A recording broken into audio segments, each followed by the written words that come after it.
Mi esposa permitió que su hermana se mudara a nuestra casa sin consultarme. Cuando intenté poner límites, me traicionó por completo.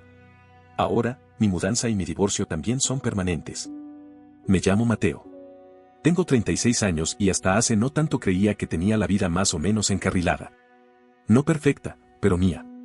Un departamento cómodo, una esposa con la que podía conversar y construir, un trabajo decente aunque monótono, y una rutina que, con sus altibajos, tenía sentido. Pero no fue hasta que todo se quebró que me di cuenta de cuán solo estaba dentro de esa supuesta estabilidad. Mi casa, la que yo pensaba que era nuestro espacio, fue invadida por algo mucho más devastador que un extraño, la mentira servida con cara familiar. Cuando me casé con Camila, hace 3 años, ya sabía que su vida giraba mucho en torno a su familia. Particularmente, su hermana menor, Abril. No lo veía como algo negativo. Al contrario, yo entendía de dónde venía esa devoción. Camila era 6 años mayor que Abril y, tras la desaparición de su padre, un tipo que simplemente se fue una mañana sin dejar pensión ni explicación, ella se convirtió en una figura de referencia en la casa. Su madre, Nora, hacía turnos dobles cocinando para otros mientras Camila cuidaba de Abril, la guiaba, la protegía. Yo también venía de una familia quebrada. Mis padres se separaron cuando yo tenía 8. Mi padre, aunque presente en lo legal, era un fantasma en lo afectivo. Y como hermano mayor de 3, me tocó asumir más responsabilidades de las que un chico debería conocer tan temprano. Por eso, cuando conocí a Camila en la oficina, trabajábamos en el mismo edificio, diferentes departamentos, me atrajo no solo su belleza tranquila, sino esa seriedad firme con la que enfrentaba todo. Era organizada, resuelta, casi serena en la tormenta. Alguien que, como yo, no esperaba que la vida le regalara nada. Nos fuimos conociendo despacio. Primero los cafés en la planta baja, después las salidas improvisadas, los fines de semana juntos, y finalmente el salto, la convivencia. No tardamos en casarnos. Fue una ceremonia sencilla, íntima, llena de gente querida. Y claro, ahí estaba Abril. Inseparable de Camila, como una extensión natural. Hasta hizo un brindis que hablaba más de la historia de su hermana que del futuro de los dos, pero no me importó. En ese entonces, me caía bien. Era simpática, carismática, un poco dispersa, pero nada fuera de lo común para una chica de 20 y tantos. Y lo cierto es que gustar de alguien en pequeñas dosis no significa que quieras vivir con esa persona. Un año después, Abril decidió mudarse a la ciudad para perseguir su sueño de ser modelo. Camila estaba emocionada. Me preguntó si podía quedarse con nosotros unos días, solo hasta encontrar un lugar. Unos días, dijo. Yo, queriendo ser buen esposo, le dije que sí. Claro, eso es lo que hace la familia. En ese momento lo sentí así. Me parecía valiente que Abril apostara por su futuro, aunque fuera un salto al vacío. Pero el problema con los saltos al vacío es que alguien más termina siendo el colchón. Abril llegó con una maleta, unas cuantas fotos impresas de su portafolio y una actitud que me exasperó desde el primer día.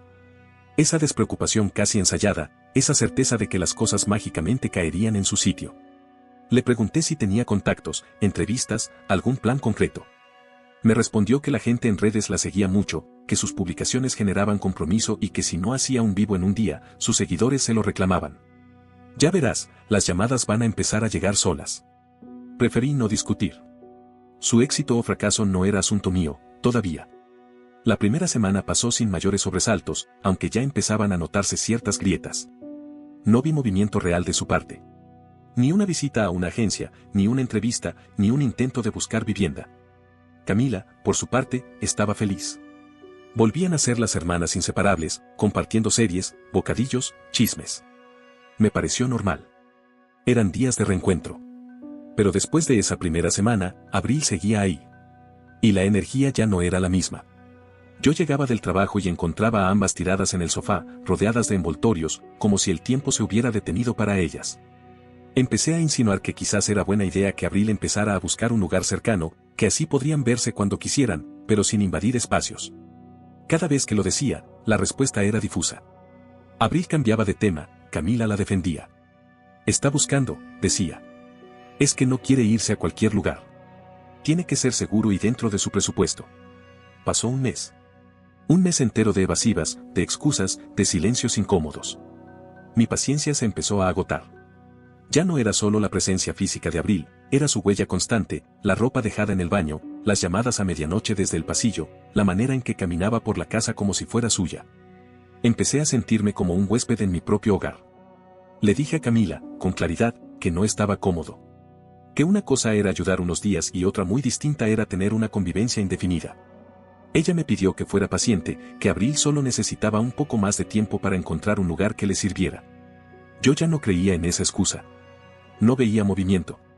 Solo vi a dos hermanas más unidas que nunca, y a mí, cada vez más desplazado. Las cosas empeoraron cuando descubrí que Abril había empezado a hacerse amiga de uno de mis compañeros de trabajo, Elías. Un tipo que nunca soporté. Tóxico, manipulador, el típico sujeto que vive en la oficina buscándole defectos a todo el mundo para trepar. Abril, por supuesto, había comenzado a contarle su versión de los hechos, que yo no la quería en casa, que la hacía sentir indeseada, que prácticamente la echaba a la calle. No lo supe por ella, lo supe por el murmullo general en la oficina. Por las miradas. Por los susurros. Cuando me enteré, exploté por dentro. Fui directo a casa, con el pecho ardiendo. Camila estaba en la cocina, Abril en el sofá, como siempre. Me acerqué y le dije a mi esposa que necesitábamos hablar. Ella, sin mirarme, respondió, si es por la cena, estará lista en 20 minutos. No es por la cena, le dije. Es por ella. Eso captó su atención. Dejó el cuchillo, se giró hacia mí con cara de molestia, como si yo fuera el que traía problemas. Y ahí supe que algo en nuestra casa ya se había roto. Y que lo peor apenas comenzaba. Camila me miró como si yo estuviera exagerando. Como si todo lo que estaba pasando fuera una simple incomodidad, algo que se resolvería solo con buena voluntad. Me apoyé contra la mesa, mirándola a los ojos, y le dije despacio, sin levantar la voz, Abril tiene que irse. Esta noche. Eso fue suficiente para que Abril, desde el sillón, se incorporara con una mueca de fastidio. Hola, estoy justo aquí, dijo, como si ser escuchada fuera lo que importaba, no lo que estaba haciendo. Me volví hacia ella. Y yo perdí los modales cuando supe que estuviste hablando de mí en mi lugar de trabajo. Cuando hiciste que todos en la oficina piensen que soy un monstruo por no querer compartir mi casa con alguien que ni trabaja ni busca cómo mantenerse. No parecía sorprendida. Ni incómoda. Ni siquiera arrepentida. Solo se encogió de hombros y soltó, bueno, yo no empecé. Solo me preguntaron por qué buscaba departamentos y vivía con mi cuñado. Respondí. Camila parecía confundida. No sabía si reaccionar en defensa propia o de su hermana. Le exigí que dijera la verdad, que me explicara si ella sabía lo que estaba pasando. Al principio intentó fingir que no. Pero cuando le pedí que me mostrara los mensajes entre Abril y Elías, la historia se fue desmoronando. Resulta que sí, Abril había distorsionado todo. Se victimizó, mintió sobre mí, y lo hizo con la intención de castigarme. Dijo que estaba dolida porque yo no la apoyaba, y esa era su forma de vengarse. ¿Vengarse de qué exactamente? ¿De no querer que mi casa se convirtiera en un hotel sin salida? Yo estaba listo para pedirle que empacara y se fuera en ese momento, sin más vueltas. Pero Camila me detuvo. Lloró, literalmente se arrodilló. Me pidió, me rogó que le diera unos días más. Una semana, dijo. Te lo prometo, en una semana ella estará fuera. Déjame hacer esto bien. Estaba furioso, pero accedí. Solo porque quería ver si cumplía. Pero le advertí, firme, si dentro de una semana Abril sigue aquí, yo me voy. No voy a vivir con alguien que me falta el respeto en mi casa, que me traiciona con mentiras y se ríe de las consecuencias. Los días siguientes fueron un infierno. Camila actuaba como si nada hubiera pasado, como si sus lágrimas de esa noche no hubieran existido. Abril, en cambio, se instaló en una calma casi ofensiva. No hizo ningún esfuerzo por buscar otro lugar. No empacó. No preguntó. Solo se limitó a vivir como siempre, usando cada rincón de la casa, haciendo ruido hasta tarde, dejando sus cosas en todos lados. Una noche, la escuché hablar con su madre desde el patio. Estaba al teléfono, sin saber que yo también había salido a tomar aire. Decía, con tono burlón, no sé por qué tiene tanto miedo de decirle la verdad. Me dio otra semana más. Otra vez, ¿quién sabe cuánto más podré quedarme? Volví adentro como una bala. Camila estaba en la cama, aparentemente dormida. La desperté. No con violencia, pero con urgencia. Decime ahora mismo qué verdad es la que no querés decirme. Lo escuché todo. Intentó negarlo. Que estaba cansada, que no sabía de qué hablaba. Le exigí respuestas. Me miró, derrotada, y finalmente dijo la verdad. No fue Abril la que improvisó esta mudanza. Fue idea de su madre. Nora le pidió a Camila que acogiera a Abril indefinidamente. Es tu hermana. Vos la criaste. Ahora es tu turno de apoyarla hasta que pueda vivir por su cuenta. Camila sabía que yo me iba a oponer. Por eso no me lo dijo. Por eso dejó que Abril se quedara de a poco. Pensé que si se instalaba y vos la veías bien, lo ibas a aceptar con el tiempo, confesó. Fue un balde de agua helada. No solo era el hecho de tener a Abril metida en casa sin mi consentimiento. Era que Camila, mi esposa, había conspirado con su madre y su hermana para manipularme. Como si yo no tuviera voz. Como si mi comodidad, mi paz, mi espacio, no importaran. Grité. Perdí el control por unos segundos. Me traicionaron en mi propia casa. Y aún así, en medio del caos, Abril tuvo la osadía de decir, tal vez debería irme. No quiero arruinar tu matrimonio. Pero Camila no lo permitió. La abrazó, me miró desafiante y dijo, es mi hermana. Se va a quedar. Te guste o no. Fue en ese momento cuando supe que ya no tenía nada más que decir. No había razón que valiera. No había discusión posible. Si ella podía tomar esa decisión sin mí, entonces yo también tenía derecho a elegir mi camino. Le dije, está bien. Vos decidiste por vos. Ahora yo decido por mí. Me encerré en la habitación, empaqué lo esencial y al día siguiente me mudé al departamento de Sergio, un amigo de trabajo que siempre me había ofrecido un lugar si alguna vez lo necesitaba. No sabía que iba a necesitarlo tan pronto. Desde ese momento, mi teléfono no paró. Camila me escribió todos los días. Al principio fueron mensajes para convencerme, para hablar como adultos. Después vinieron las súplicas, los audios llorosos, los mensajes largos y repetitivos sobre la importancia de la familia, el perdón, el amor. Pero lo que nunca llegó fue el mensaje que de verdad importaba, Abril se fue. Podemos hablar. Esa ausencia me lo confirmó todo. Para Camila, su hermana seguía siendo prioridad. Yo era el que debía comprender, el que debía ceder, el que debía adaptarse. Y ahí supe, con una certeza brutal, que este matrimonio ya no era un hogar. Era un campo de batalla con una sola trinchera. Y yo no estaba dentro. En los días que siguieron a mi partida, todo fue una mezcla de rabia muda y lucidez dolorosa. Dormía poco, comía peor. En la casa de Sergio me sentía como un refugiado emocional, cargando una maleta llena de ropa y otra invisible, pero mucho más pesada, la de una traición que no se anunciaba con gritos, sino con silencios calculados. Con decisiones tomadas a mis espaldas.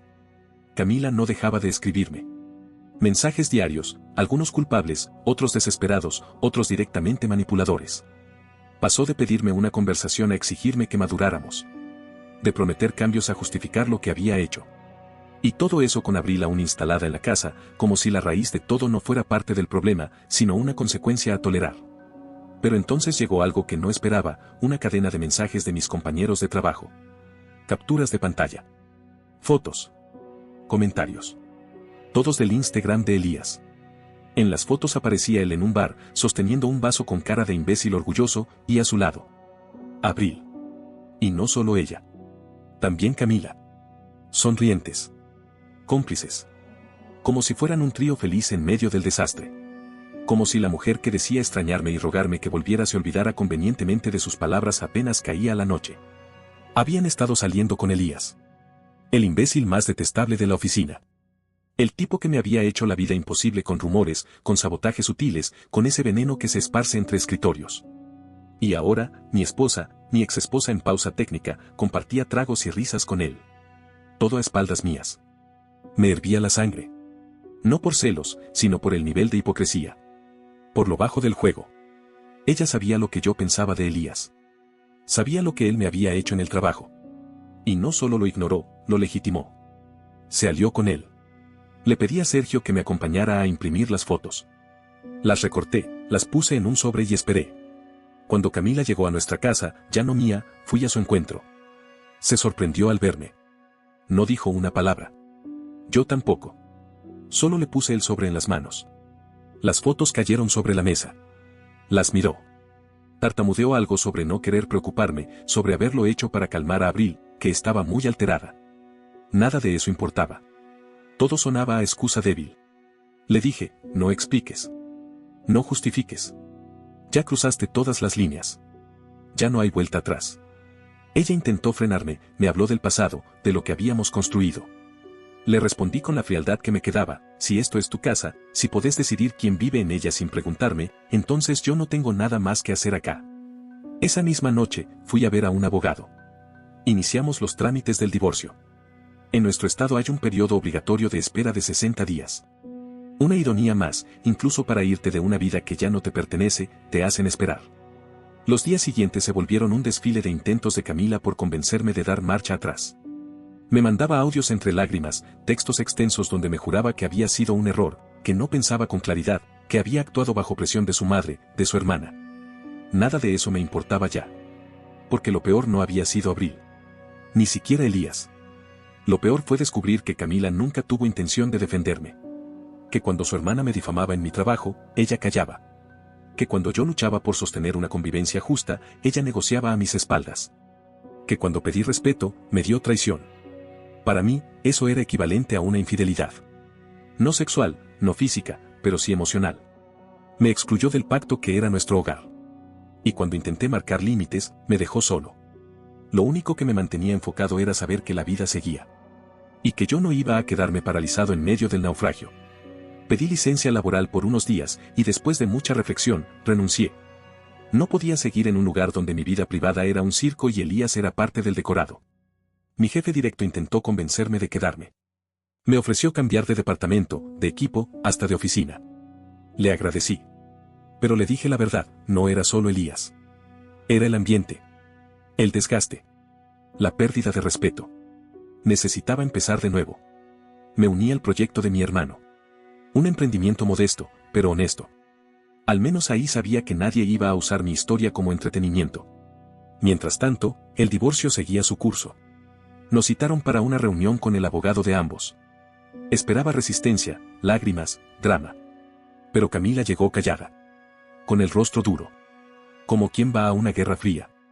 Todo fue técnico hasta que ella intentó lo impensado, exigió pensión alimenticia. Mi abogado soltó una risa breve, incrédula. ¿Perdón?, preguntó.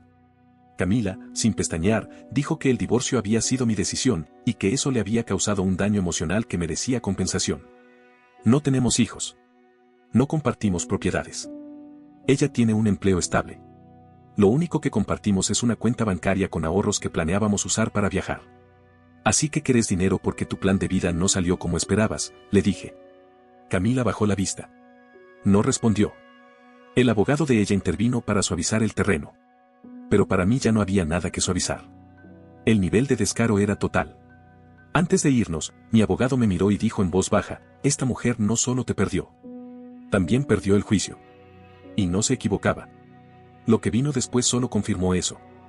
El proceso legal fue lento, pero no por mi parte. Yo quería salir de ahí lo antes posible, cerrar ese capítulo, dar vuelta a la página.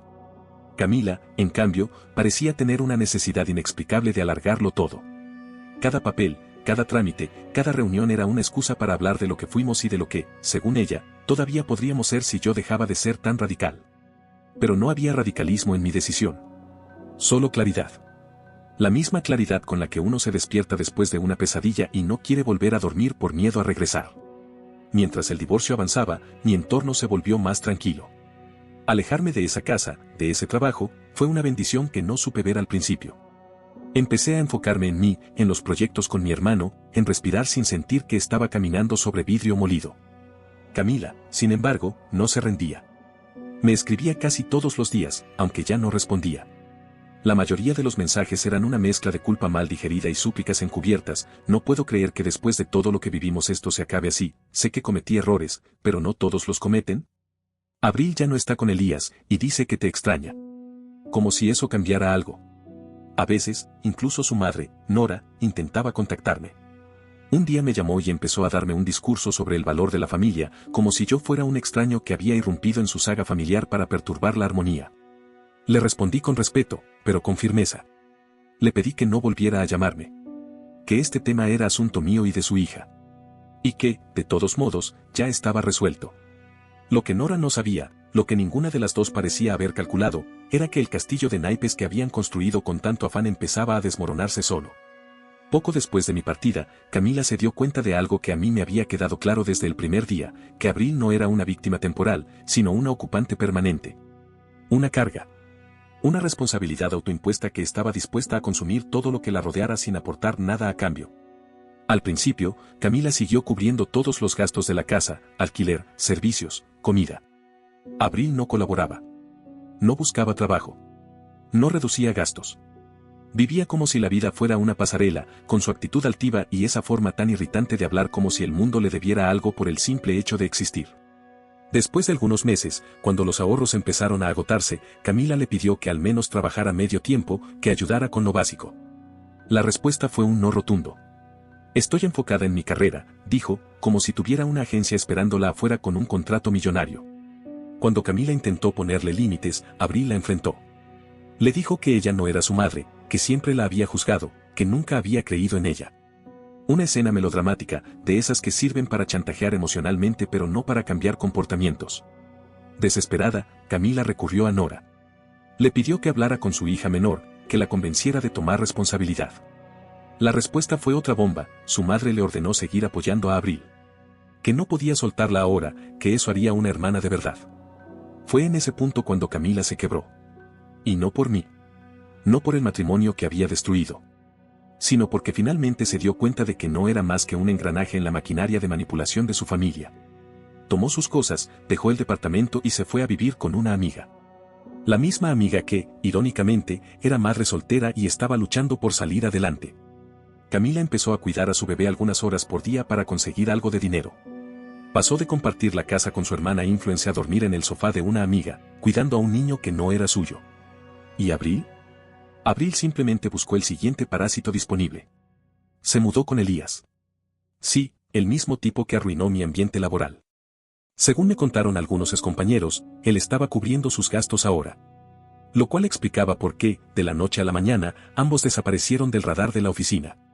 Y ahí estaba yo. Viendo cómo el castillo de mentiras se desplomaba sin haber tocado una sola ficha. Todo por su propio peso. Lo supe por mensajes que me mandaron algunos colegas que todavía hablaban conmigo. Abril se encargó de convertir a Elías en su nuevo salvador, hasta que dejó de servirle. Y Elías, acostumbrado a manipular, no supo qué hacer cuando le tocó ser la víctima. Al poco tiempo, me enteré de que la relación terminó. No sé quién dejó a quién. Tampoco me importa. Lo único que me importa es que, por fin, Abril ya no estaba con Camila. Ni con Elías. Ni con nadie que yo conociera.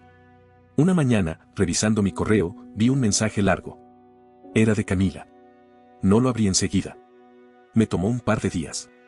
Pero cuando lo hice, encontré una carta de disculpas.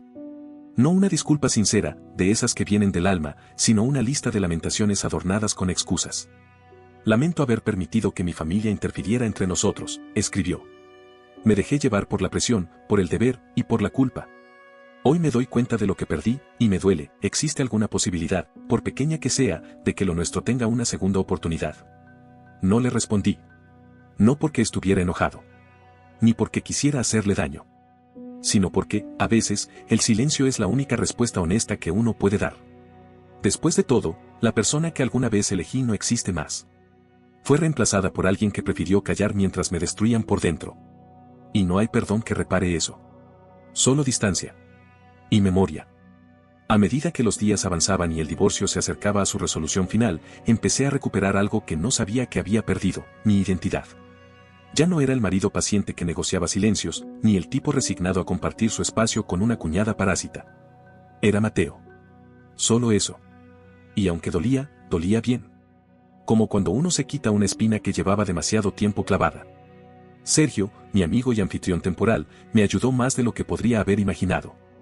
No solo me prestó su casa y me dio espacio. Me escuchó, me frenó cuando hablaba con rabia y me empujó hacia adelante cuando me quedaba colgado en lo que fue. Él también había pasado por una separación, aunque menos dramática. Sabía que hay etapas. Y que una de las peores es cuando sentís que ya pasó lo más duro, pero igual te duele. Porque aunque todo esté claro, el corazón todavía va en cámara lenta. Durante ese tiempo, mis días se llenaron de trabajo. El proyecto con mi hermano estaba despegando. Tenía algo concreto que hacer con las manos, algo que me hacía sentir útil. Y sobre todo, tenía algo que no había sentido en mucho tiempo, control. No sobre los demás, sino sobre mí. Sobre mis decisiones. Sobre lo que quería dejar entrar y lo que ya no permitiría. Pero aún así, la historia no había terminado del todo. Una tarde, recibí una llamada de Sergio mientras estaba en una reunión. Me dejó un mensaje urgente: Mateo, te vas a querer sentar para esto. Lo llamé en cuanto pude. Adivina quién volvió a aparecer, me dijo. Tu excuñadita. ¿Qué hizo ahora? Nada que vos quieras oír, o quizás sí. intentó volver a vivir con Camila. Me reí. Un reflejo seco, sin alegría. ¿Y Camila? La echó. Le dijo que no tenía ni dinero ni espacio para volver a mantenerla. Y que no podía arriesgar otra amistad como la que ahora tiene con su compañera de casa. ¿Así nomás? Así nomás. Abril se fue llorando. Y a los pocos días, ¿sabes a dónde fue? ¿A lo de la madre? Exacto. Pero ahí tampoco la quisieron. Nora le cerró la puerta. Dijo que estaba vieja para mantenerle el capricho de ser modelo. No sabía si reírme o sentir lástima. Al final, la rueda había girado. Y todos los que habían elegido proteger a Abril a costa de mí, ahora la empujaban al vacío. Camila, Nora, Elías. Nadie quería cargar con su desorden. Solo que ya era tarde para reparar lo que se rompió por defenderla. Durante esos días, Camila volvió a escribir. Otro mensaje largo. Esta vez sin adornos, sin excusas. Tenías razón, decía. Dejé que me manipularan. Permití que mi hermana arruinara algo que me costó años construir. Si pudiera volver atrás, lo haría todo distinto. Lo único que me queda es decirte que lo siento. De verdad. No espero que me perdones, pero quería que lo supieras. Esta vez, la carta me dolió. No porque despertara algo, sino porque mostraba, finalmente, una sinceridad que nunca llegó cuando la necesitaba. Cuando aún había algo que salvar. La ironía era total. Camila ya no tenía a Abril, ni a Elías, ni a su madre cubriéndola. Había perdido la casa, los ahorros y cualquier control sobre su propia historia. Y solo entonces pudo ver con claridad lo que tenía antes. A mí. Y lo tiró. Pero yo ya no era ese tipo. No era el Mateo que se sentaba a negociar su lugar en su propia casa. No era el que esperaba ser defendido, ni el que confiaba sin mirar dos veces. Ya no quería una revancha. Ni una explicación. Lo que quería, simplemente, era que se terminara todo legalmente. Y así fue. 60 días después de iniciar el proceso, firmamos los papeles finales. Sin lágrimas. Sin palabras de más. Un trámite seco, como una puerta que se cierra en un edificio vacío. Y, por supuesto, Elías también tuvo su final. Un par de semanas después de mi salida del trabajo, varias personas de mi antiguo equipo elevaron quejas formales contra él. Aparentemente, su alianza con Abril no solo lo expuso, sino que lo debilitó internamente. Ya no tenía aliados. Y los superiores, finalmente, tomaron nota. Me enteré que lo despidieron una mañana sin previo aviso. Según contaron, salió insultando a medio mundo, diciendo que todo era culpa mía. Una ironía más, el tipo que se creía invencible cayó por su propio ego. Y Abril, bueno, nadie sabe dónde está. Algunos dicen que volvió al pueblo. Otros que se fue con algún tipo a otra ciudad. No me importa. No quiero saberlo. Lo que sé es esto, las personas que eligen mentir, manipular y pisar a otros para brillar, terminan cayendo en la oscuridad que ellas mismas fabrican. Y a veces, uno solo tiene que alejarse para que eso pase. Sin empujar. Sin gritar. Solo yéndose. Con dignidad. Y eso fue lo que hice. Me fui. No para castigar. No para hacer daño. Me fui porque me eligieron último, y yo decidí que nunca más iba a dejar que alguien decida mi lugar por mí. Pasaron algunos meses desde que firmamos el divorcio, y con el tiempo, el ruido se apagó. Camila dejó de escribirme. Nora desapareció por completo de mi vida, como si nunca hubiera existido. Y Abril, bueno, no volvió a hacer contacto, lo cual agradezco profundamente. Esa parte del pasado se volvió una sombra lejana, algo que todavía existe en la memoria, pero ya no asusta. Elías, por lo que supe, sigue desempleado. Algunos compañeros con los que aún hablo me contaron que intentó reinsertarse en otras oficinas de la ciudad, pero su reputación no precedía.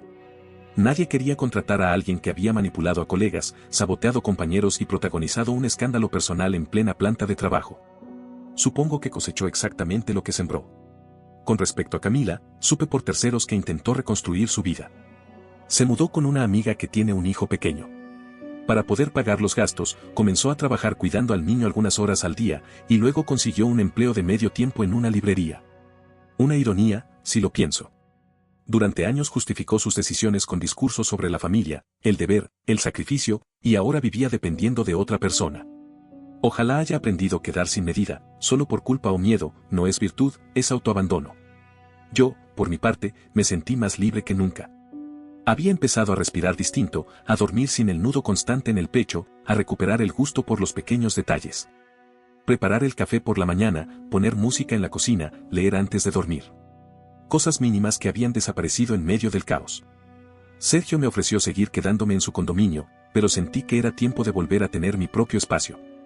Encontré un departamento más pequeño, más silencioso, pero perfectamente mío. Y eso fue suficiente. Llenarlo con mis cosas, decidir cómo se ve, cómo huele, cuándo se limpia, a qué hora se duerme. Esas elecciones simples se convirtieron en mi nueva definición de paz. El proyecto con mi hermano comenzó a despegar en serio. Creamos una pequeña consultora enfocada en soluciones digitales para pymes locales. No es nada extravagante, pero nos permite trabajar con autonomía, rodeados de respeto, sin política tóxica. Sin Elías. Un día, mientras ordenaba archivos viejos en la computadora, encontré algunas fotos de Camila y yo, de los primeros tiempos. Me quedé mirándolas. No sentí rabia, ni nostalgia. Sentí tristeza. No por lo que fue, sino por lo que pudo haber sido si ella hubiese tenido el valor de elegirme antes que a su familia. Antes que a su miedo. Porque eso es lo que aprendí en este proceso, que a veces la traición no viene del odio, sino del miedo. Miedo a poner límites, a decepcionar a los que están desde antes, miedo a cambiar de lealtades aunque la nueva vida lo exija. Camila eligió aferrarse a su vieja identidad, a ser la hermana mayor que todo lo resuelve, la hija obediente, la que sacrifica su vida por los demás. Y en el camino, me dejó fuera. Lo entendí, pero no lo perdoné. Porque entender no implica aceptar, y perdonar no significa volver. Algunas traiciones no son un tropiezo. Son un desvío entero, una elección consciente. Y esas no se olvidan. Solo se dejan atrás. Hace poco, mientras caminaba por el parque con Sergio, me dijo, nunca vi a alguien salir tan limpio de algo tan sucio. Y me reí. No porque fuera verdad, sino porque era un buen resumen. No salí limpio, pero salí entero. Y eso, después de todo, es lo único que importa. A quienes me preguntan si volvería a amar, si confiaría otra vez, les digo que sí. Porque lo que me pasó no me robó la fe en las personas. Me enseñó a verlas mejor. Me enseñó a elegir con más cuidado. A no negociar mis límites por miedo a la soledad. A saber que quien te ama de verdad no te pone a prueba con mentiras, ni te arrincona con chantajes emocionales. Hoy me basta con la certeza de haber hecho lo correcto. De haber dicho basta cuando muchos habrían seguido. De haberme elegido a mí, cuando ya nadie más lo hacía. Y eso es lo más parecido a la libertad que he conocido. No olvides dejar tu opinión en los comentarios, dejar tu like y compartir este video.